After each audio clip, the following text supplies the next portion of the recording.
EVGA. Its legacy continues to live on, with endless supplies of 30 series GPUs that sometimes need little to no fixing at all. That's how good they were. Matter of fact, some of them can be fixed just by me looking at them. Sometimes screaming does the trick, but this time neither one worked, so let's do it the old school way. Hello Internet. Today we have this 3060 Ti that came in for repair, complaining about stripes on the screen and so on. The card does appear to be sealed, but it has a quality control sticker, which means it's a refab. EVGA is terrible at refab, and most of the time all they do is reflow the core and call it a day. So let's take this thing apart and see what horrors EVGA had left us with this time.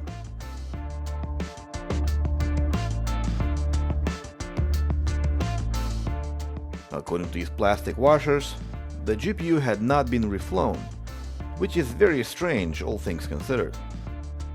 Also, upon closer look, I noticed something covered in gold-plated fingers. Looks like some kind of glue, and that got me very suspicious. So, instead of taking it apart any further, I'll try to clean up the glue, which by the way was very hard to get rid of, so I had to resort to a carburetor cleaner. And with that out of the way, I powered the card and it looks like it's safe to test. Card produced an image right away, and drivers picked up, and before the testing I decided to power it down, put the back cover on and continue with a bunch of stress tests, which as you can see had passed with no issues whatsoever. And now you ask yourself, if glue was preventing some data lines on the back of the board contacting the motherboard, shouldn't the card still work fine, except maybe it got stuck at X4 or maybe X8 mode? If we were to look at this PCI Express pinout, it makes perfect sense to make that assumption. However, there's a reason why these data lines called pairs. If one of the two pairs is bad, you're going to get problems that go far beyond performance issues. Allow me to demonstrate. I will cover only one data line with a Kapton tape, and the ground pin is not important at this point.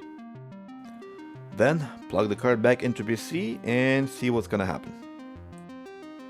We got stripes everywhere and low resolution display with an error code 43, just like the owner had described.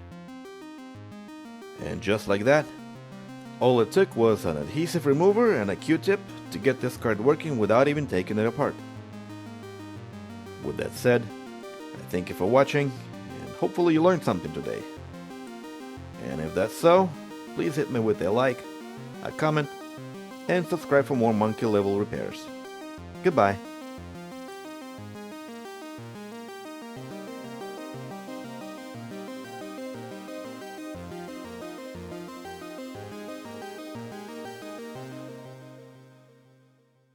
Guys, check out my new favorite channel. It is so good. Oh my god. Look at it.